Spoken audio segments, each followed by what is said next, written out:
Tessalonicenses, capítulo 1. 1 de Tessalonicenses, o capítulo de número 1. Quantos encontraram esse texto, digam amém.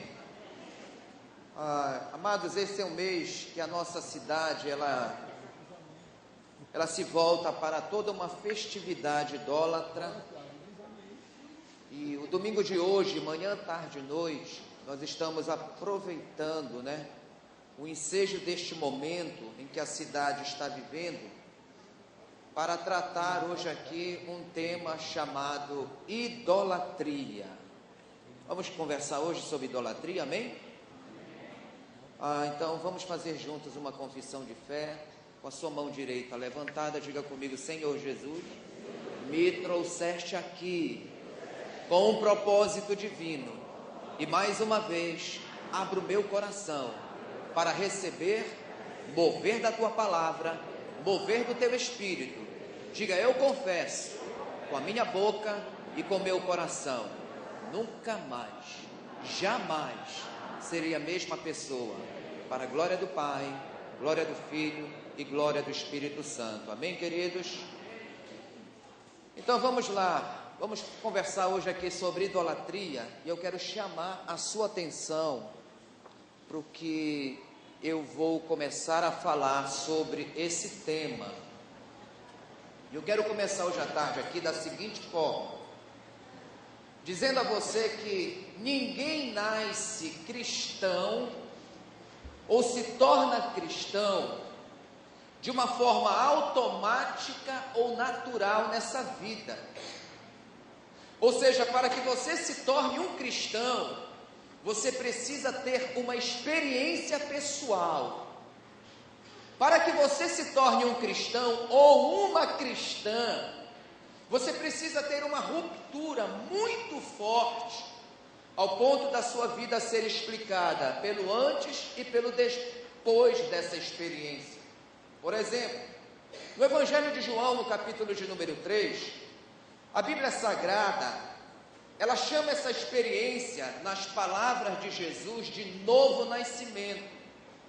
João capítulo 3, Jesus ele está conversando, Jesus ele está explicando para um grande líder judaico, um grande mestre da lei de Moisés, o que é esse novo nascimento. Ele diz para esse homem que essa experiência do novo nascimento, ela é uma experiência tão radical, que é como se realmente você nascesse de novo. É como se fosse um segundo nascimento que acontece na nossa vida.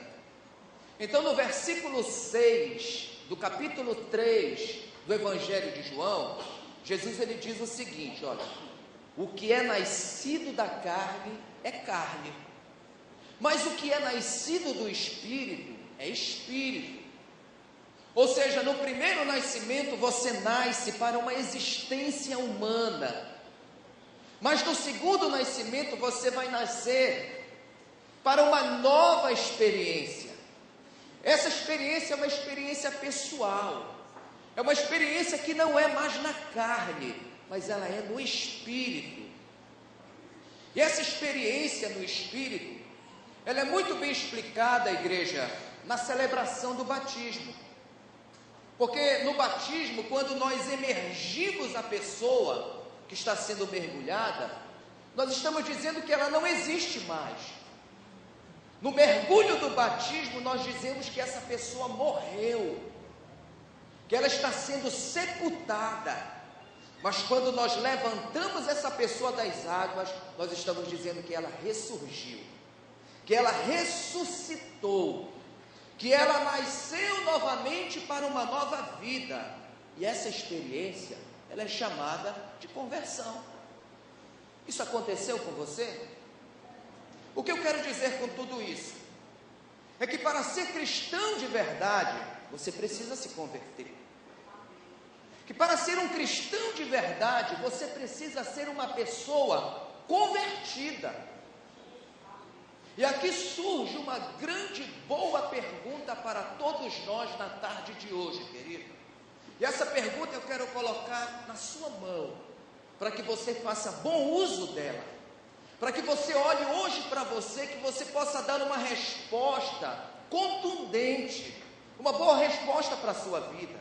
E a pergunta desta tarde, primeira, é a seguinte: você é uma pessoa que se converteu? Você é alguém convertido mesmo, de verdade, valendo mesmo? Eu quero que você receba hoje aqui nessa tarde uma grande e boa notícia no seu coração. Posso entregar a notícia? Amém mesmo? Amém. Então olha só, a boa notícia é o seguinte, que conversão é uma obra que somente o Espírito Santo de Deus pode fazer na sua vida. Olha que notícia.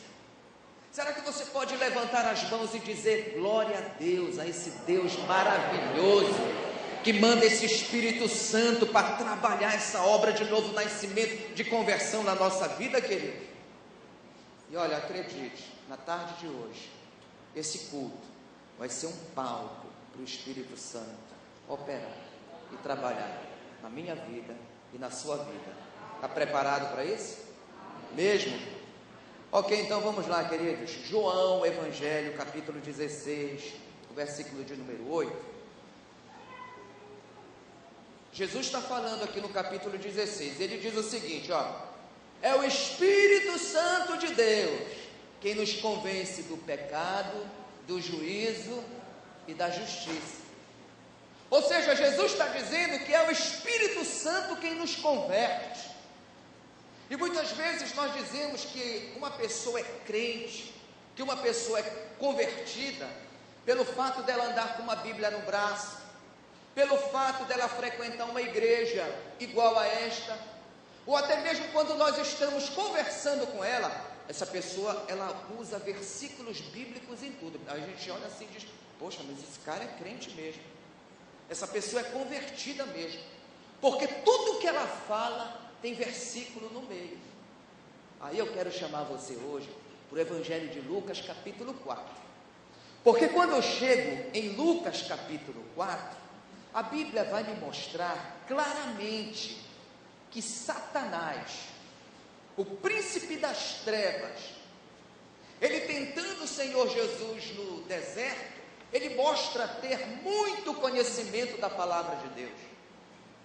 Evangelho de Lucas capítulo 4, Satanás ele cita a palavra de Deus, ele se apresenta ali para Jesus como um personagem bem intencionado, ele usa uma linguagem que parece ser muito espiritual, mas na verdade, Satanás ele usa pedaços da palavra de Deus em benefício próprio, ele usa pedaços da palavra fora do seu contexto para enganar. Mas ele mesmo não é um convertido, ele mostra uma aparência de piedade, mas ele mesmo não é um piedoso, ele é uma farsa, ele é um engano. E por que eu estou mostrando isso na tarde de hoje, querido? É para você entender uma coisa muito séria, que nem todo aquele que faz uso dessa palavra significa ser um profeta de Deus para a sua vida, que nem todo lugar que cita essa palavra significa ser a casa de Deus para a sua vida e para a sua família. O que fazer então, pastor? Eu quero encorajar o seu coração nessa tarde, para que você tenha discernimento espiritual de tudo na sua vida, para que você tenha direção de Deus em todas as coisas na sua vida, para que você seja alguém que está caminhando no Evangelho de Jesus, que tenha sabedoria do alto, que você tenha essa comunhão, essa parceria com o Espírito Santo, porque quando eu abro a Bíblia, ela me diz que o Espírito Santo de Deus vai me conduzir para toda a verdade. Então, meu querido, deixa eu falar uma coisa hoje aqui para você: conversão, novo nascimento, é muito mais do que carregar uma Bíblia na mão. Conversão é muito mais do que você frequentar uma reunião como essa. Conversão, novo nascimento, é carregar uma vida, é carregar uma presença santa que se chama Jesus e este ressuscitado. Você consegue entender isso, amém? Mas a pergunta de hoje é a seguinte, gente: quando a gente se converte de quê para quê? Quando a gente se converte de onde para onde? Quando a gente se converte de quem para quem? Porque converter significa que você está seguindo numa direção e de repente você sofre um impacto. Pá! Esse impacto é tão grande, tão forte na sua vida, que faz você virar em direção contrária àquele caminho que você estava seguindo. Ou seja, conversão é uma mudança de direção que acontece na nossa vida. Mas a questão hoje aqui é saber o seguinte: antes de converter, eu estava indo para onde? E agora que eu me converti, para onde é que eu vou agora?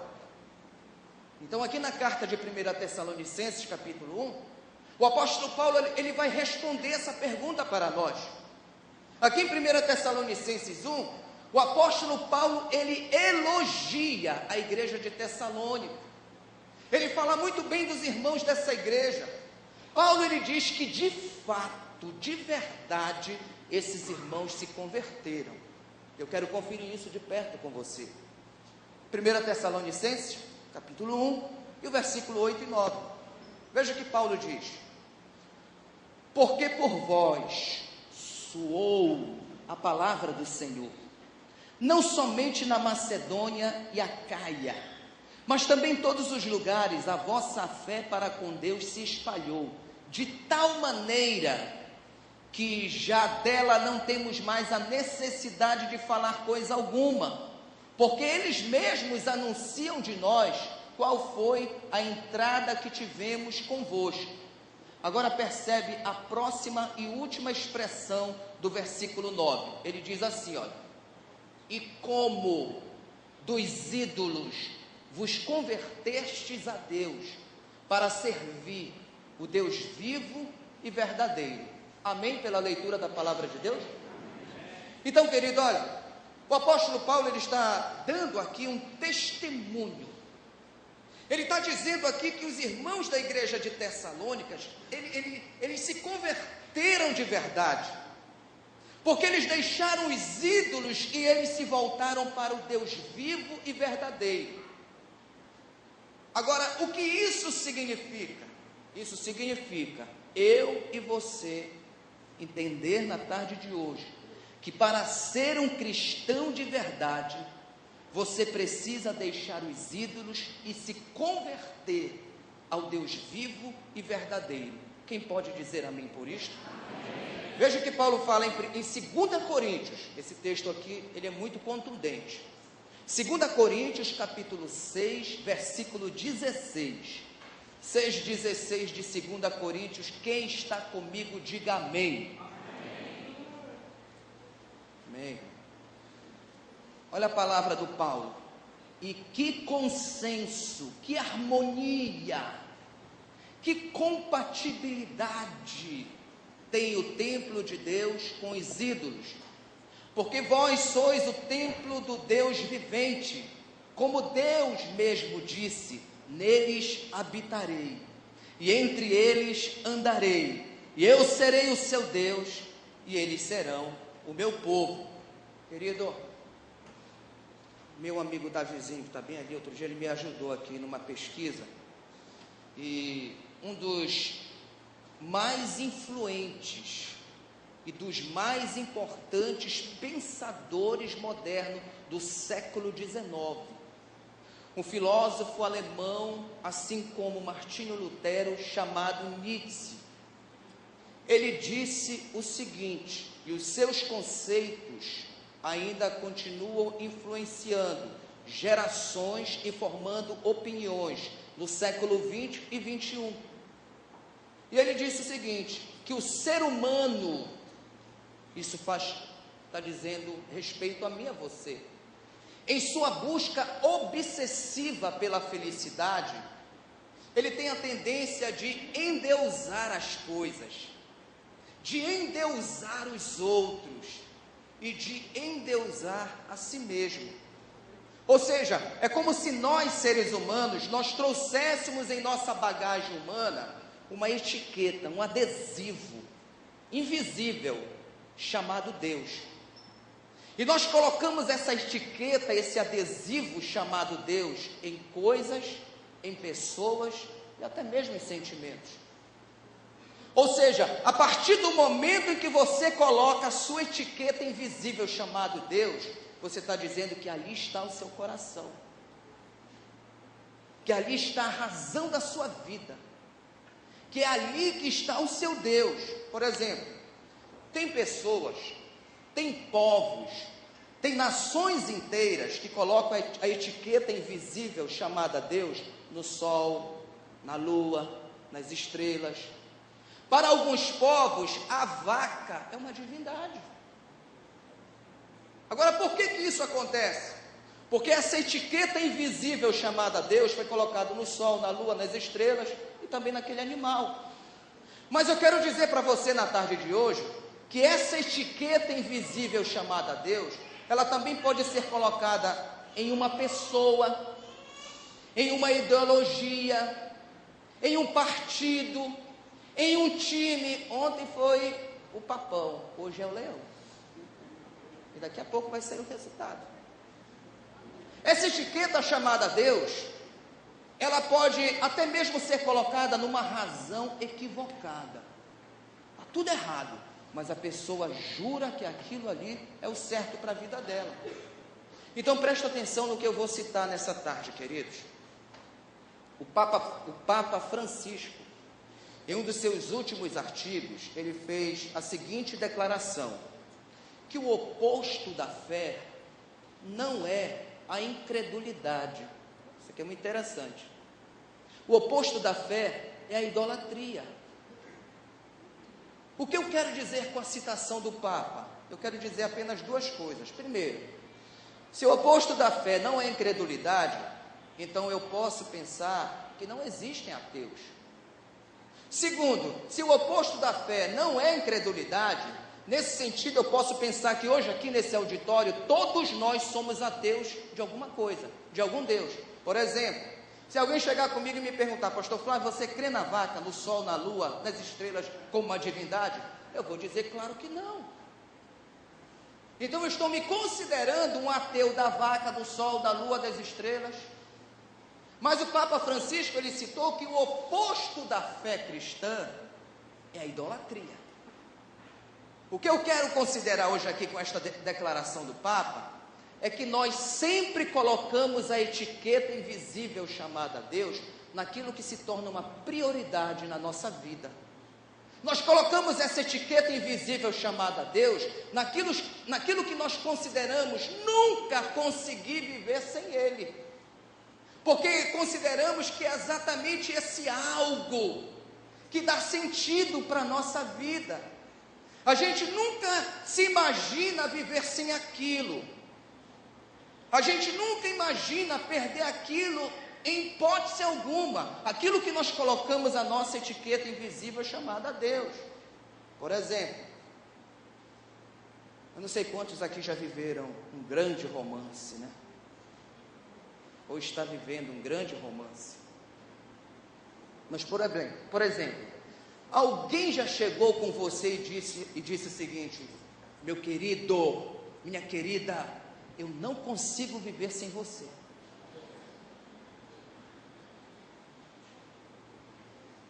Se alguém faz isso, fala isso para você, qual é a sua reação? Olha só, deixa eu falar uma coisa aqui. Quem disse que não consegue viver sem você, colocou uma etiqueta invisível chamada Deus em você. Ou então, você é a razão da minha vida. Quem disse isso, colocou uma etiqueta invisível chamada Deus em você. Ou então, eu daria tudo nesse mundo, tudo nessa vida, para ter você.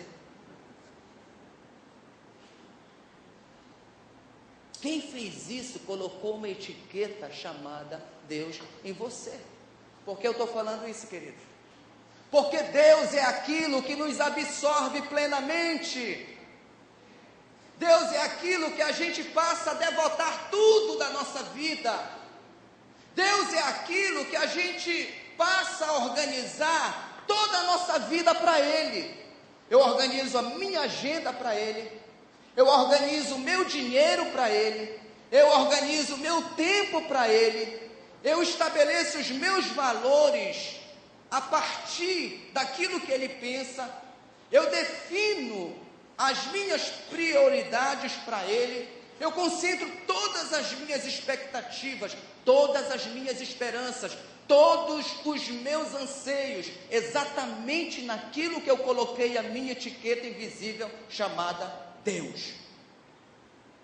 Por exemplo, na vida de algumas pessoas, o trabalho é um Deus, o dinheiro é um Deus, para alguns o sexo é um Deus, para outros ter poder é tudo na vida. A própria religião, ela pode acabar se tornando uma falsa divindade na vida das pessoas. É um tipo de ídolo que está no centro da vida das pessoas. E aqui em 1 Tessalonicenses, no capítulo 1, versículo 9, o apóstolo Paulo está dizendo que vida convertida de verdade é quando a gente coloca a nossa etiqueta invisível chamada Deus, naquele Deus vivo e verdadeiro que Jesus Cristo chamava de Pai.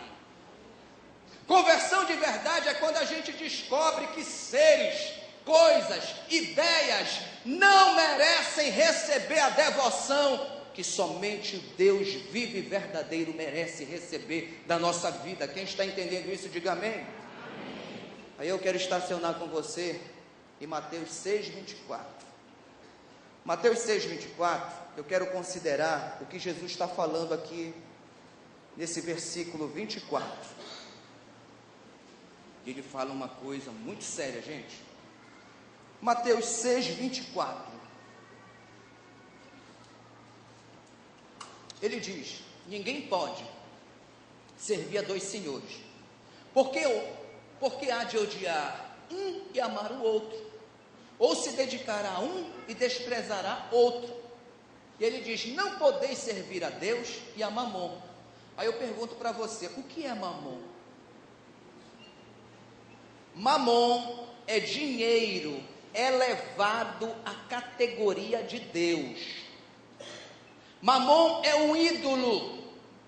Mamon não é Deus. Mas tem gente que trata o dinheiro como se fosse um Deus. Por isso que ele se torna um Mamon, porque ele se tornou um ídolo na vida de alguém. E quando devotamos a nossa vida a um ídolo, esse ídolo se torna rapidamente um demônio na nossa vida. É por isso que ele consegue escravizar, porque os ídolos que se tornam demônios, eles escravizam. Mas pastor, o que significa ser escravizado? Ser escravizado significa ser exigido contra a própria vontade.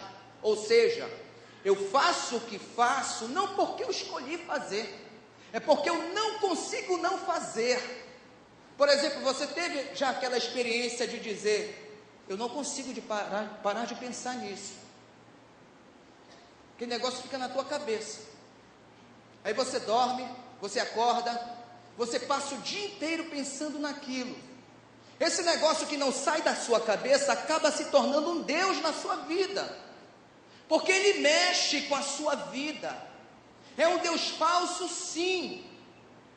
É um Deus falso, então você vai ter que chamá-lo de ídolo. E se é um ídolo, ele vai se tornar um demônio na sua vida e pode te escravizar. Aí vai ter um determinado momento que na sua vida você vai querer se livrar desse ídolo, mas você não vai conseguir, porque os ídolos, eles escravizam. Porque os ídolos, eles exigem uma devoção absoluta. Os ídolos, eles vão exigindo cada vez mais e mais. Os ídolos, eles exigem que você abra mão de tudo por conta deles. E muita gente não consegue viver sem os seus ídolos. Por que não consegue viver sem ele? Porque parece que a nossa vida não faz mais sentido sem a presença dele. Porque pelo ídolo, pessoas são capazes de fazer qualquer coisa. E o ídolo vai consumindo. O ídolo, ele vai exaurindo. O ídolo, ele vai roubando os recursos. Ele leva o dinheiro, ele leva a saúde, ele leva o juízo das pessoas. Por exemplo, lembra daquela situação que muitas vezes a gente fala assim: olha, fulano perdeu o juízo. Olha, o Beltrano perdeu a cabeça. Ou quando não, a gente fala assim: essa mulher, ela faz gato e sapato desse homem. Misericórdia. Tomara que isso não aconteça com você. Isso acontece porque aquela mulher se tornou um ídolo na vida dele. Você deixa essa mulher fazer de você gato e sapato porque você perdeu o juízo, porque você perdeu o controle das suas emoções, você perdeu o controle dos seus sentimentos. Gente, isso aqui, por incrível que pareça, tem tudo a ver com idolatria dentro de uma linguagem moderna, contextualizada com a nossa época, com os nossos dias. Quer ver outro exemplo bem prático? Por que esse homem abusa de você? Por que esse homem domina você?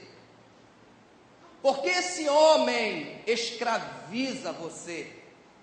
Pode ser pelo medo, pode ser pela força, pode ser pelo dinheiro, pode ser pelo prazer.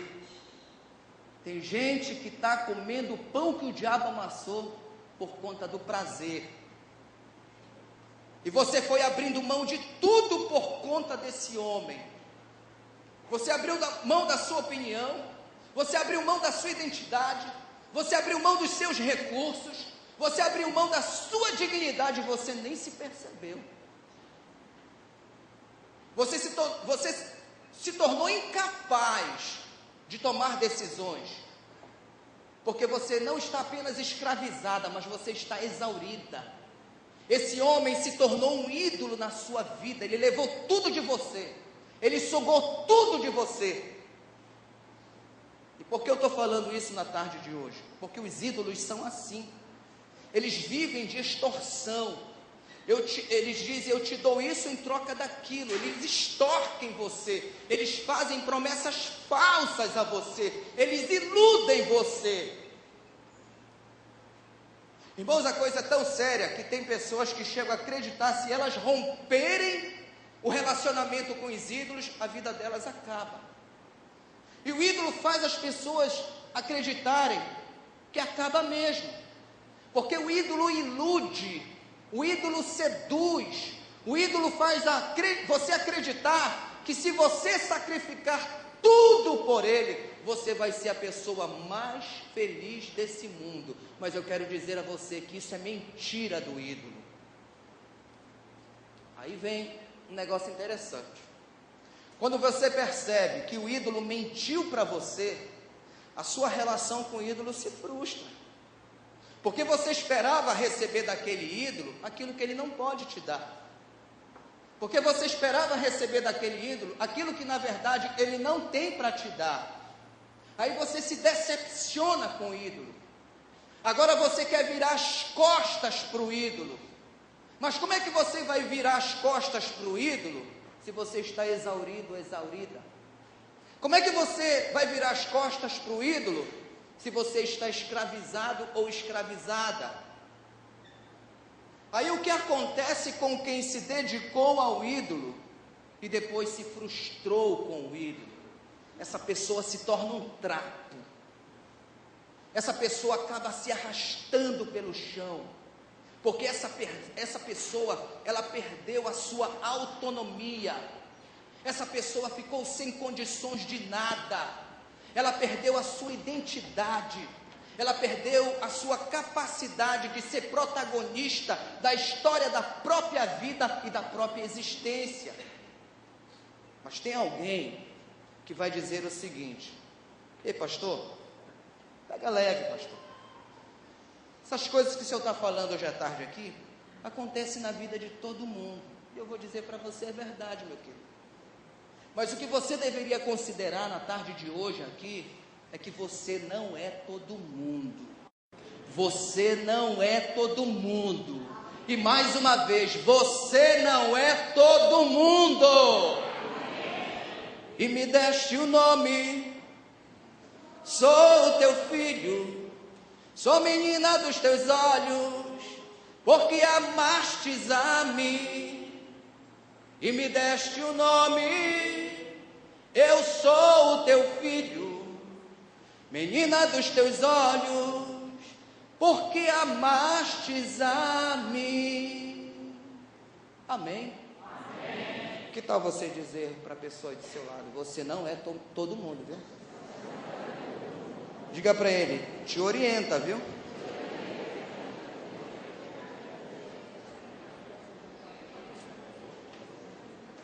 Primeira Tessalonicenses, capítulo 1, versículo 9. O apóstolo Paulo está falando aqui o seguinte, ó: quando a gente se converte de verdade, nós desmascaramos todos os ídolos. Amém? Amém. Quando a gente se converte de verdade, Deus começa a derrubar toda a idolatria na nossa vida. Amém? Amém. Quando a gente se converte de verdade, a gente começa a enxergar os ídolos com outros olhos. Posso ouvir o seu amém? Amém. Então presta atenção, querido.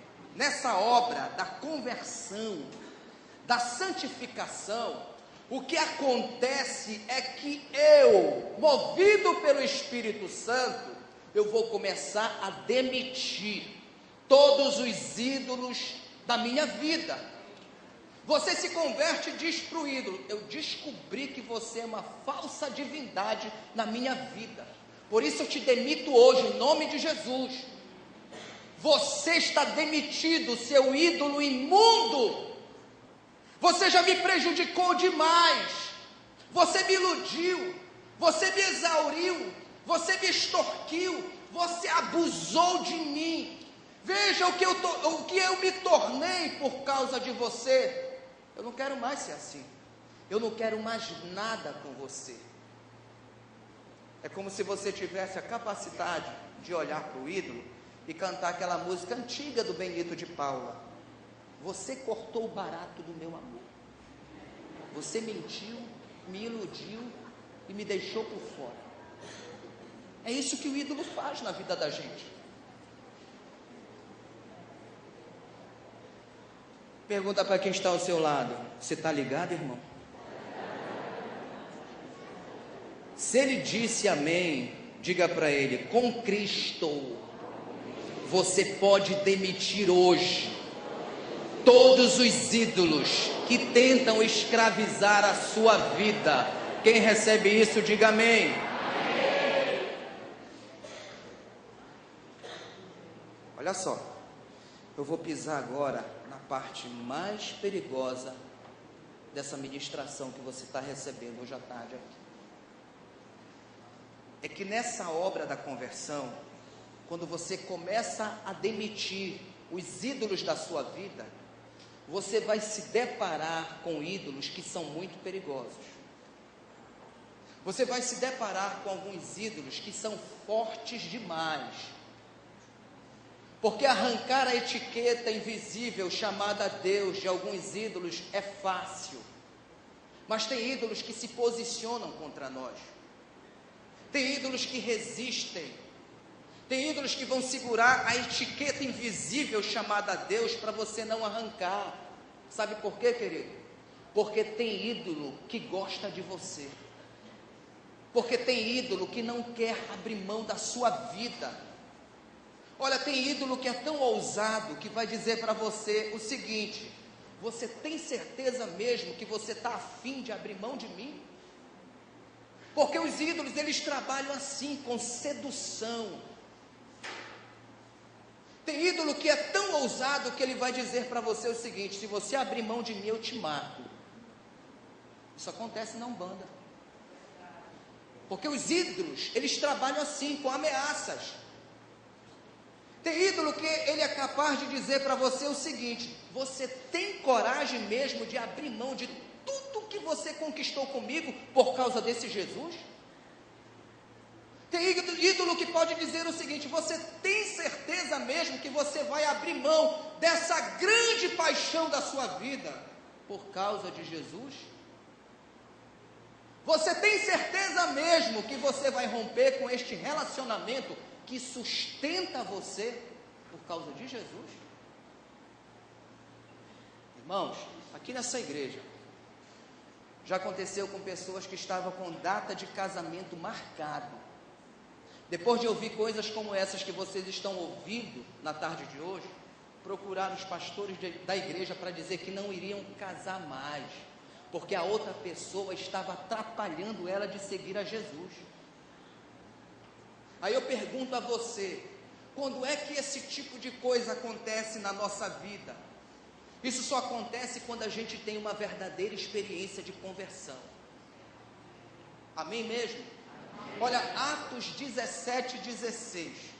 A Bíblia diz que o espírito do apóstolo Paulo se revoltava dentro dele, quando ele via a cidade tão entregue à idolatria. Ou seja, eu quero dizer para você nessa tarde que conversão de verdade acontece quando eu sou convencido pelo Espírito Santo que na minha vida tem algo que me domina, e eu preciso derrubar esse negócio. 1 Coríntios 10:14, Paulo ele dá um brado, ele diz para a igreja o seguinte: fugir da idolatria.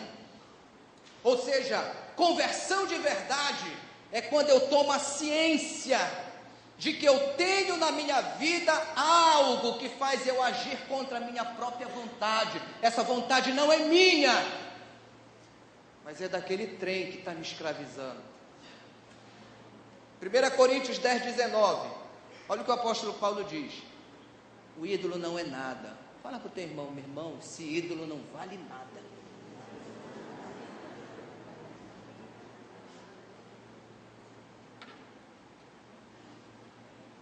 O que isso significa, igreja? Gente, conversão de verdade acontece quando eu entendo que eu estou sendo escravizado por um ídolo. Aí eu quero arrancar essa etiqueta invisível chamada Deus que eu coloquei naquele ídolo. Aí eu invoco o nome de Jesus, porque a Bíblia diz que todo aquele que invocar o nome do Senhor será salvo. E Deus me abençoa para eu ser vitorioso na obra de novo nascimento e de conversão que o Espírito Santo está realizando na minha vida e na sua vida. Então aqui em 1 Tessalonicenses, no capítulo 1, versículo 9, o apóstolo Paulo diz que aqueles irmãos se converteram de verdade. Eles saíram do relacionamento com os ídolos e passaram a ter um relacionamento com Deus vivo e verdadeiro.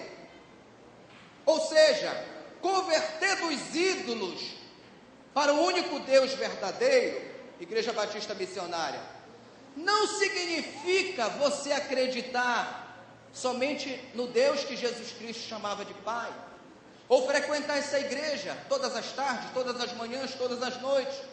Gente, conversão de verdade não é apenas você dizer que acredita em Deus, que Ele é o Senhor, que Ele é o Todo-Poderoso. Isso não significa ser convertido. Tiago 2,19. Segura essa bomba aqui.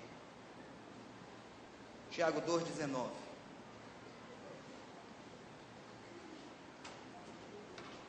Tu crês que há um só Deus? Fazes muito bem, porque os demônios creem e também estremecem. Ou seja, se você pegar o diabo e perguntar para ele: diabo, Deus existe? Ele vai dizer: claro que existe. Diabo, você acredita que Deus ele é o único Deus verdadeiro? Ele vai dizer: claro que é, eu acredito nisso. Diabo, você acredita que Deus ele é o Criador de todas as coisas existentes? Ele vai dizer: é claro que eu acredito. Se você perguntar, diabo, você é convertido? Ele vai dizer, isso não. Convertido eu não sou não. Aí eu pergunto para você, por que o diabo não é convertido? Porque não basta apenas acreditar em Deus. Não basta apenas tremer dizendo que crê em Deus. Conversão e novo nascimento é ter uma vida de relacionamento do mesmo jeito que Jesus se relacionava com o Pai.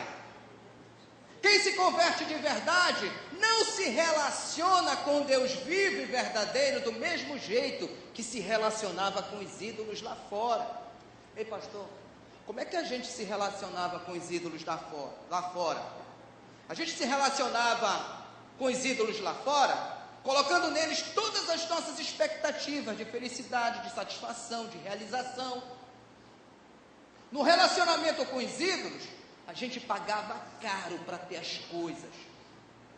Era uma base de troca. Porque o relacionamento com o ídolo é assim, toma lá da cá.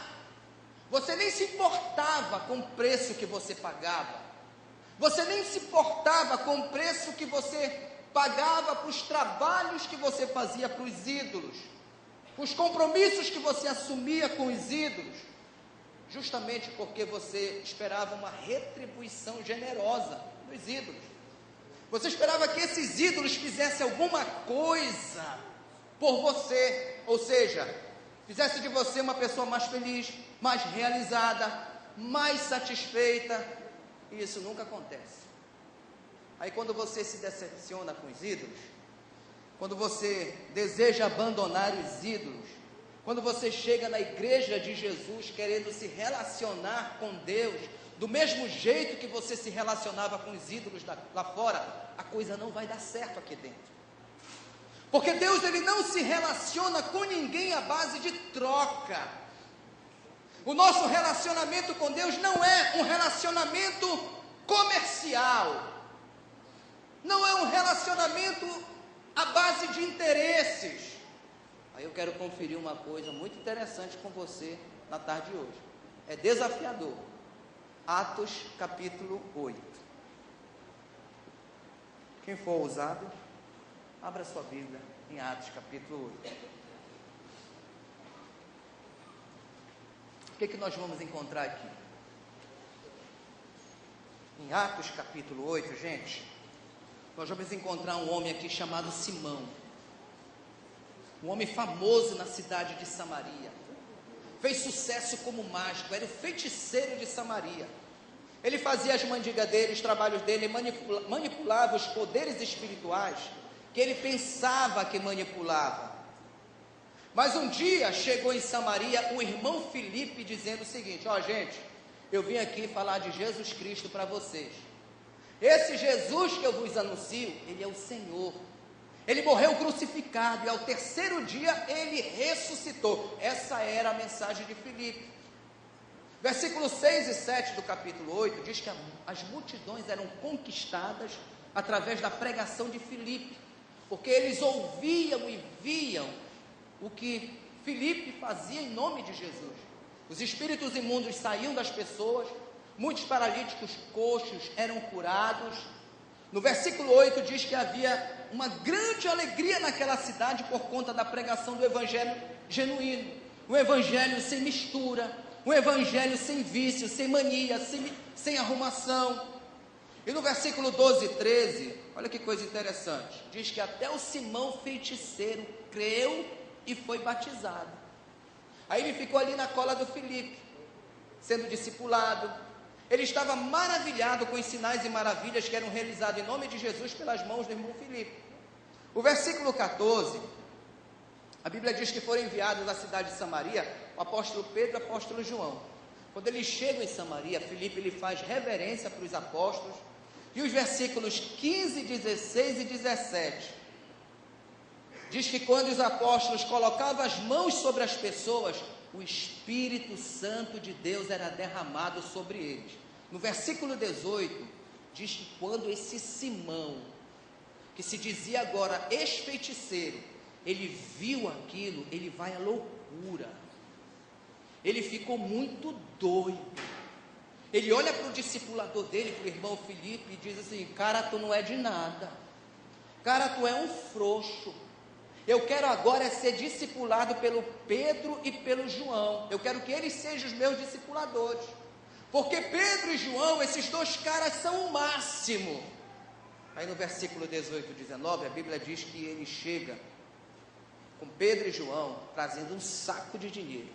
E ele joga um saco de dinheiro na mesa e diz: e aí, pessoal, quanto é que eu tenho que pagar para ter esse poder que vocês têm?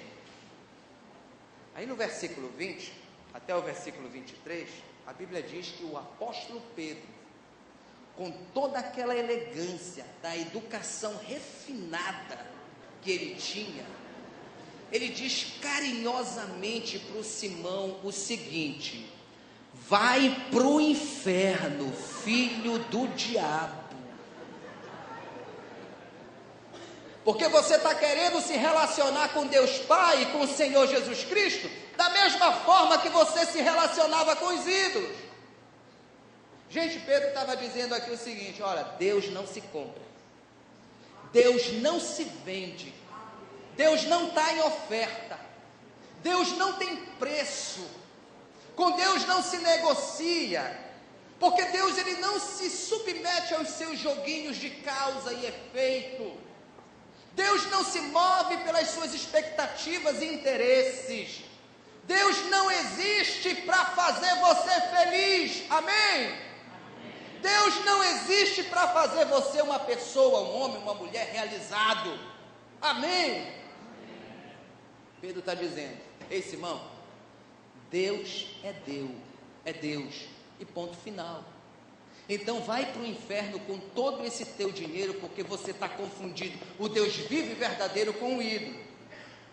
Então, queridos, a verdade é que não basta apenas saber, ou somente crer que Deus existe, que Deus é o Pai de Jesus. Você precisa se relacionar com Deus do mesmo jeito que Jesus se relacionava com o Pai. Mas, pastor, me conta aí, antes da gente concluir essa ministração, qual era o jeito que Jesus se relacionava com o Pai? Eu quero entregar esse versículo para você, carinhosamente, hoje à tarde aqui. É João 17:10. Aqui em João 17:10, você vai encontrar esse registro de como Jesus se relacionava com o Pai. Quando Jesus ele diz assim, gente, que é um nível que eu e você precisamos alcançar.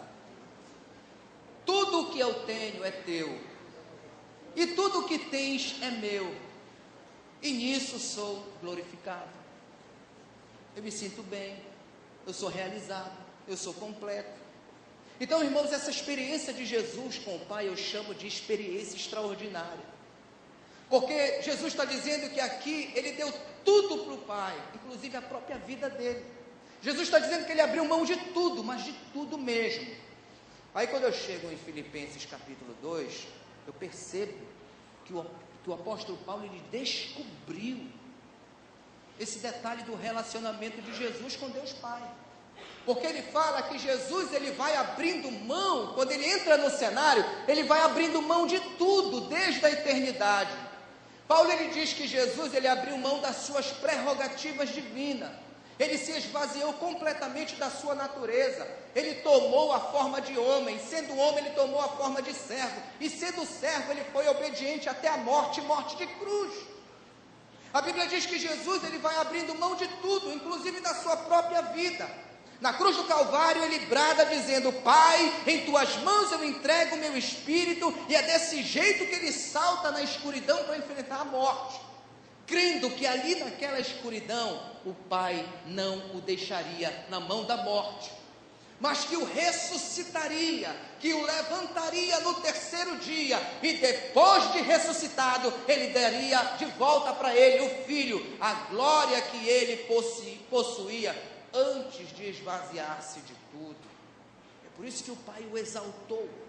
Ele deu um nome que está acima de todo nome, para que ao nome de Jesus todo joelho se dobre e toda língua confesse que Ele é o Senhor. Certo, pastor? Mas como é que eu vou fazer agora para me relacionar com o Pai do mesmo jeito que Jesus se relacionava. Eu quero dar um conselho para você. Tenha coragem hoje aqui nessa reunião de arrancar todas as etiquetas invisíveis chamadas Deus na sua vida. Abra mão de tudo aquilo que está prendendo você. Tenha coragem e ousadia hoje à tarde aqui para dar um mergulho profundo no relacionamento onde você venha depender de Deus em tudo na sua vida. Posso ouvir o seu amém? Amém. Irmãos, eu vou concluir, mas eu pergunto uma coisa. A gente tem que pedir permissão para essas coisas, hoje em dia. Viu? Você quer ouvir uma verdade mesmo? Ah, só com um amém eu não vou dizer não. Vai chegar uma época, o pessoal não vai querer ouvir isso não. Você quer ouvir uma verdade mesmo? Então lá vai, guarde isso, ó. Quando você chegar aqui na Igreja Batista Missionária, você atravessar os portões para adorar, para cultuar, tenha em mente uma coisa: Deus não trabalha para você. Deus não é teu empregado. Deus não é um amuleto de sorte na tua vida. Deus não tem obrigação nenhuma com você. O que significa? Deus não é obrigado a responder às tuas orações. Deus não é obrigado a suprir as tuas necessidades. Deus não é obrigado a corresponder aos teus anseios. Deus não é obrigado a te satisfazer. Deus não é obrigado a realizar os teus sonhos. Ei, Deus não é obrigado a nada. Você ouve um negócio como esse? Eu tenho logo uma pergunta para te fazer. E aí, depois de ouvir isso, você vai querer saber de se relacionar com Deus? Do mesmo jeito que Jesus se relacionava com Ele? Será que você tem coragem de dizer hoje aqui: Senhor meu Deus, mesmo sabendo que o Senhor não é obrigado a nada na minha vida, eu quero me esvaziar de mim, eu quero me render, eu quero me entregar, eu quero confiar, eu quero adorar, eu quero me colocar no lugar de criatura, eu quero abrir mão de tudo que tenho, tudo que eu sou e pronto, ponto final, acabou. Eu quero confiar no Senhor sem entender, eu quero confiar no Senhor mesmo sem merecer.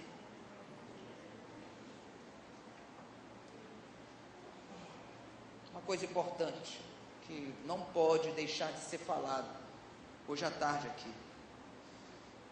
aqui dentro da IBMA, como lá fora, você pode se deparar com pessoas que vão dizer assim, ó: irmão, eu dei tudo de mim, eu me doei demais, eu investi todos os meus recursos, eu investi minha vida, o meu tempo, eu dei tudo de mim.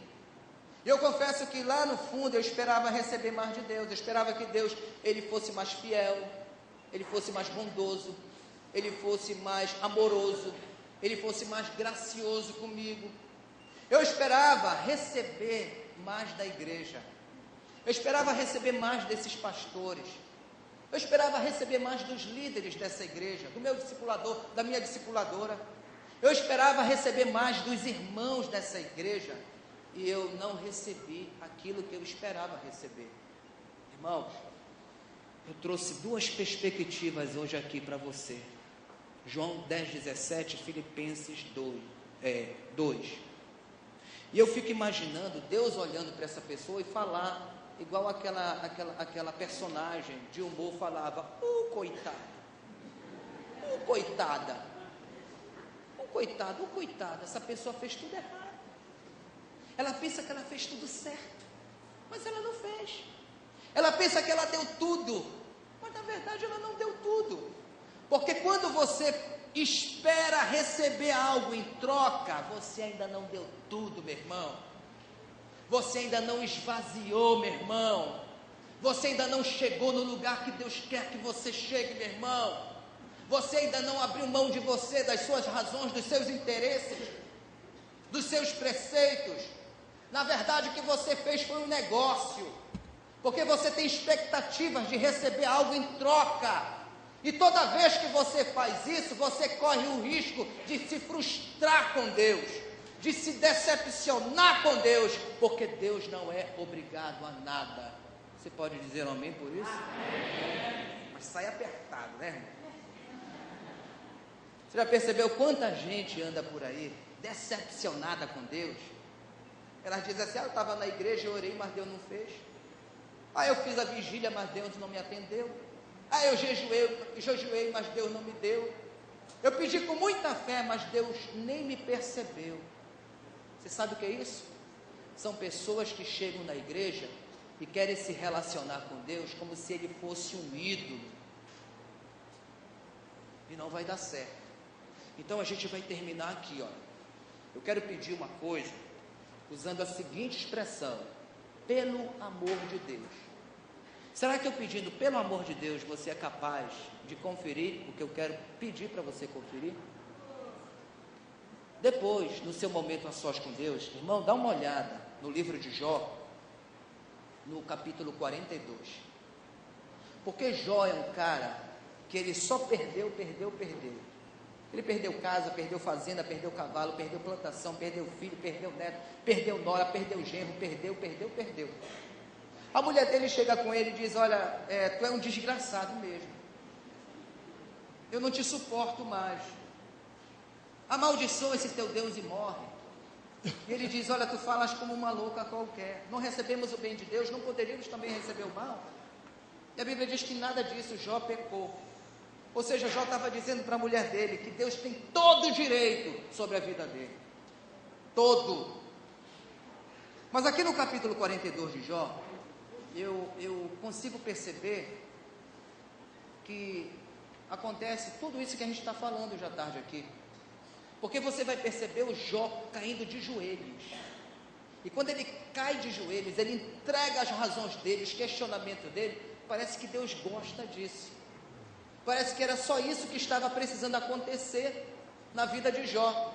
Então, quando ele entende que ele não tem o controle de nada, que ele não sabe de nada, que ele não espera agora mais nada, nem de Deus e nem de ninguém, ele chegou onde ele deveria chegar, ele aprendeu o que ele precisava aprender. A partir desse momento, a gente percebe que Jó entrega todas as suas razões e Deus restitui a Jó. Ele permite que a restituição aconteça na vida de Jó, de tudo aquilo que ele havia perdido, de forma multiplicada. Então, no capítulo 42, no versículo 5, o Jó, ele diz assim, olha: quando eu tinha tudo, eu era rico, eu era um milionário, eu era um sheik, eu era um príncipe, eu te conhecia só de ouvir. Mas agora que eu não tenho nada, agora que eu perdi tudo, meu coração está desprendido, e agora os meus olhos te veem. Vai entender um troço desse? Vai entender um negócio desse? Então, irmãos, entenda hoje aqui que Deus, ele não faz negócio com ninguém. Negócio você faz com ídolo. E aqui na IBMA, nós não ensinamos a igreja de Jesus Cristo a se relacionar com Deus como se relaciona com ídolo. Se você procura um relacionamento com ídolos, existem algumas esquinas, alguns lugares que eu posso indicar para você, onde eles pensam que estão negociando com Deus, mas na verdade com Deus, o Deus verdadeiro, o Pai de Jesus Cristo, não se negocia não. Então o que a gente faz aqui na IBMA? Aqui na IBMA, a gente entrega tudo a Deus.